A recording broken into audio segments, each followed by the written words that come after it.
कल्पना कीजिए, आप एक ऐसी दुनिया में खड़े हैं जहां चारों तरफ सिर्फ सफेद बर्फ फैली हुई है। हवा इतनी ठंडी है कि कुछ मिनट बाहर रहने पर शरीर सुन्न होने लगे। रातें इतनी लंबी कि कई दिनों तक सूरज दिखाई ही ना दे। और सबसे डरावनी बात, इस दुनिया में कोई शहर नहीं है, कोई बिजली नहीं, कोई मशीन नहीं, कोई आधुनिक हथियार नहीं, सिर्फ इंसान, उसकी सांसें और सर्वाइवल की जिद। लेकिन सवाल ये है, अगर इंसान मूल रूप से गर्म इलाकों में रहने वाला जीव था, तो फिर उसने आइस एज जैसी खतरनाक दुनिया में सरवाइव कैसे किया? आखिर कैसे इंसान ने उस दौर में खाना ढूंढा? कैसे खुद को ठंड से बचाया? कैसे विशाल मैमथ और खतरनाक प्रेडेटर्स के बीच जिंदा रहा?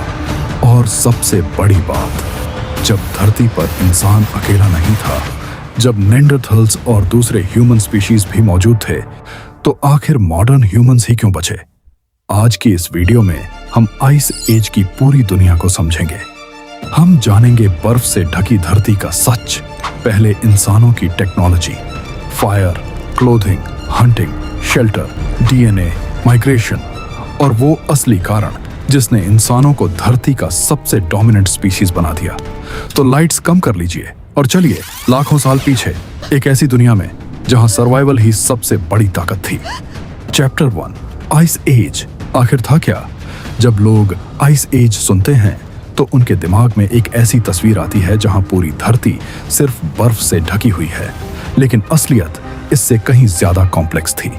आइस एज कोई एक समय नहीं था, ये लाखों सालों तक चलने वाला क्लाइमेट साइकिल था। धरती बार बार एक्सट्रीम कोल्ड और थोड़ी गर्म पीरियड्स के बीच बदलती रहती थी। वैज्ञानिकों के अनुसार लगभग 26 लाख साल पहले से लेकर करीब 12,000 साल पहले तक धरती लगातार आइस एज साइकिल से गुजर रही थी। कभी ग्लेशियर्स बढ़ जाते, कभी पिघलने लगते, लेकिन जब ठंड अपने पीक पर होती थी तब विशाल आइस शीट्स पूरे कॉन्टिनेंट्स को ढक लेते थे।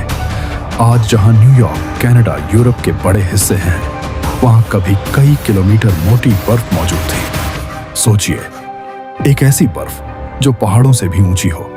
ये ग्लेशियर्स धीरे धीरे मूव करते थे और पूरी धरती की शेप बदल देते थे। नदियां बदल जाती थीं, पहाड़ कट जाते थे, समुद्र पीछे हट जाते थे, धरती लगातार बदल रही थी। लेकिन सबसे दिलचस्प चीज थी सी लेवल। जब इतना सारा पानी बर्फ बन गया तो समुद्र का स्तर बहुत नीचे चला गया, और तभी कुछ ऐसी जमीनें सामने आईं जो आज समुद्र के नीचे हैं। इन्हीं में से एक थी बेरिंग लैंड ब्रिज। आज जहां रशिया और अलास्का के बीच समुद्र है, वहां कभी जमीन थी।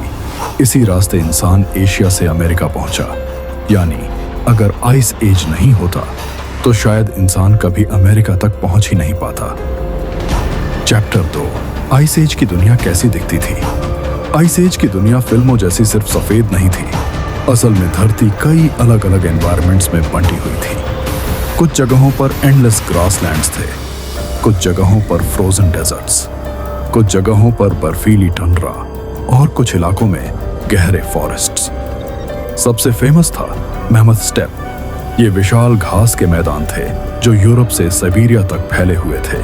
यहाँ ट्रीज बहुत कम थे, लेकिन घास बहुत ज्यादा थी, और इसी वजह से यहाँ जायंट एनिमल्स रहते थे, जैसे woolly mammoth, woolly rhino giant, bison, reindeer giant deer, और इनके पीछे चलते थे predators, cave lions, wolves, hyenas और इंसान। लेकिन आइस एज सिर्फ ठंडा नहीं था, ये बहुत ड्राई भी था, क्योंकि ज्यादातर पानी ग्लेशियर्स में जमा था।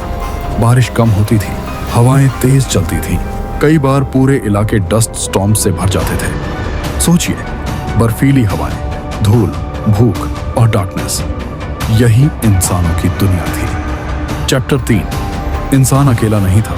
आज धरती पर सिर्फ एक ह्यूमन स्पीसीज है, होमो सेपियंस। लेकिन आइस एज में ऐसा नहीं था। उस समय कई तरह के ह्यूमंस मौजूद थे। सबसे फेमस थे निएंडरथॉल्स। ये मॉडर्न ह्यूमंस से ज्यादा ताकतवर थे। उनका शरीर छोटा और भारी था ताकि शरीर की गर्मी जल्दी बाहर ना निकले। उनकी मसल्स बहुत मजबूत थीं।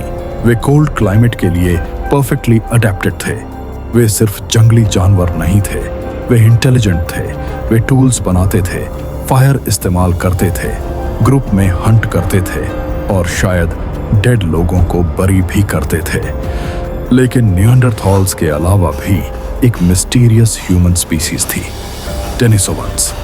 इनके बारे में हमें बहुत कम पता है क्योंकि इनके फॉसिल्स बहुत कम मिले हैं, लेकिन डीएनए स्टडीज से पता चला कि ये एशिया के बड़े हिस्से में रहते थे। और सबसे शॉकिंग बात, आज भी कुछ लोगों के डीएनए में डेनिसोवन जीन्स मौजूद हैं, यानी मॉडर्न ह्यूमंस ने इनके साथ इंटरब्रीड किया था। इसका मतलब आइस एज की दुनिया में अलग अलग ह्यूमन स्पीसीज एक दूसरे से मिलती थीं, कभी साथ रहती थीं, कभी कंपटीशन करती थीं और शायद कभी लड़ती भी थीं। चैप्टर 4, मॉडर्न ह्यूमंस की सबसे बड़ी ताकत। अब सबसे बड़ा सवाल आता है, अगर निएंडरथॉल्स ज्यादा ताकतवर थे तो फिर मॉडर्न ह्यूमंस कैसे जीत गए? इसका जवाब मसल्स में नहीं, माइंड में छुपा था। मॉडर्न ह्यूमंस की सबसे बड़ी ताकत थी अडेप्टेबिलिटी। वे जल्दी सीखते थे, नई चीजें इन्वेंट करते थे और सबसे जरूरी, वे इंफॉर्मेशन शेयर करते थे। यही वजह थी कि मॉडर्न ह्यूमंस ने ज्यादा एडवांस्ड टूल्स बनाए। उन्होंने बेहतर हंटिंग टेक्निक सीखी, उन्होंने क्लोथिंग इंप्रूव की और धीरे धीरे वे दुनिया के सबसे डेंजरस एनवायरनमेंट्स में भी सरवाइव करने लगे। चैप्टर 5, फायर, जिसने इंसानों को बचाया। अगर आइस एज में किसी एक चीज ने इंसानों की जान बचाई तो वो थी फायर। आग सिर्फ गर्मी नहीं थी, वो सिविलाइजेशन की शुरुआत थी। इमेजिन कीजिए, बाहर फ्रीजिंग स्टॉर्म चल रहा है, लेकिन एक केव के अंदर लोग फायर के आसपास बैठे हैं। वहीं खाना पक रहा है, वहीं स्टोरीज सुनाई जा रही हैं, वहीं प्लान्स बन रहे हैं। फायर ने इंसानों को सिर्फ वार्म नहीं रखा, उसने उन्हें टुगेदर रखा। कुकिंग भी सर्वाइवल के लिए बहुत जरूरी था। रॉ मीट डाइजेस्ट करना मुश्किल होता है, लेकिन फायर पर पकाने से खाना सेफ हुआ, ज्यादा एनर्जी मिलने लगी, डिजीजेस कम हुई और यही एक्स्ट्रा एनर्जी धीरे धीरे ह्यूमन ब्रेन डेवलपमेंट में भी मदद करने लगी। लेकिन आइस एज में फायर बनाना आसान नहीं था। हर जगह वुड नहीं मिलता था। कुछ जगह लोग एनिमल बोन्स और ड्राइड डंग तक जलाते थे। इमेजिन कीजिए, इतनी हार्श दुनिया जहां इंसान को आग जलाए रखने के लिए हर चीज बचानी पड़ती थी। चैप्टर 6, हंटिंग, मौत का खेल। आइस एज हंटिंग बेहद डेंजरस थी क्योंकि उस समय के एनिमल्स आज से कहीं बड़े और ज्यादा पावरफुल थे। मेहमत का वेट कई टन होता था। अगर वो अटैक कर दे तो इंसान के बचने की संभावना लगभग खत्म। फिर भी इंसान हंट करता था। कैसे? Team work. ह्यूमंस ने स्ट्रेटजी डेवलप की। वे एनिमल्स को ट्रैप करते थे, क्लिफ्स की तरफ भगाते थे। कई लोग डिस्ट्रैक्शन करते, बाकी अटैक करते।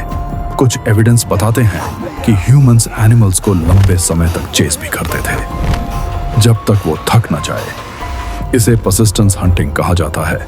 लेकिन हर हंट सक्सेसफुल नहीं होती थी। कई लोग घायल होते थे, कई शायद मर भी जाते थे। फिर भी नेक्स्ट डे हंट दोबारा शुरू होती थी क्योंकि सर्वाइवल का कोई दूसरा ऑप्शन नहीं था। Chapter 9, mammoth bone houses. अब एक शॉकिंग चीज इमेजिन कीजिए, ऐसे घर जो मैमथ की हड्डियों से बने हों। हाँ, ये सच है। ईस्टर्न यूरोप और साइबेरिया में आर्कियोलॉजिस्ट्स को ऐसे स्ट्रक्चर्स मिले हैं जहां मैमथ बोन से पूरा फ्रेमवर्क बनाया गया था। फिर ऊपर हाइट्स डाली जाती थी, बीच में फायर होती थी और यही उनका घर था। इससे दो बातें पता चलती हैं। पहली, ह्यूमंस बेहद रिसोर्सफुल थे। दूसरी, वे लॉन्ग टर्म प्लानिंग करते थे, यानी वे सिर्फ सरवाइव नहीं कर रहे थे, वे एनवायरनमेंट को अंडरस्टैंड करके उसे यूज कर रहे थे। चैप्टर 10, डार्कनेस और ह्यूमन माइंड। आइस एज में सिर्फ कोल्ड ही प्रॉब्लम नहीं थी, डार्कनेस भी थी। कुछ जगहों पर विंटर इतना लंबा होता था कि कई दिनों तक सूरज नहीं निकलता था।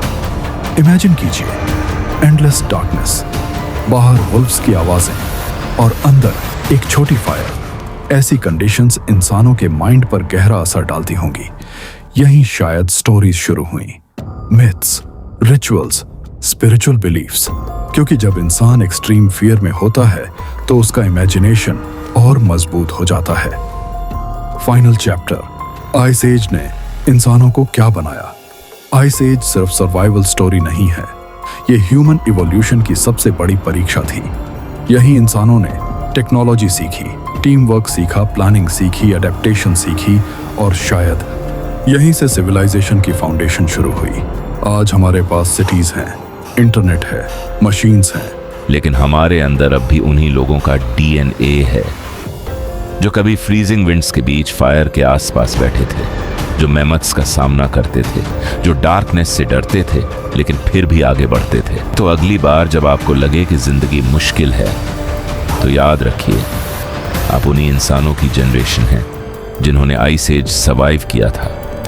अगर वीडियो पसंद आई हो तो लाइक ज़रूर करें, चैनल सब्सक्राइब करें और कमेंट्स में बताइए अगर आप आइस एज में होते तो सबसे पहले किस चीज़ से डरते।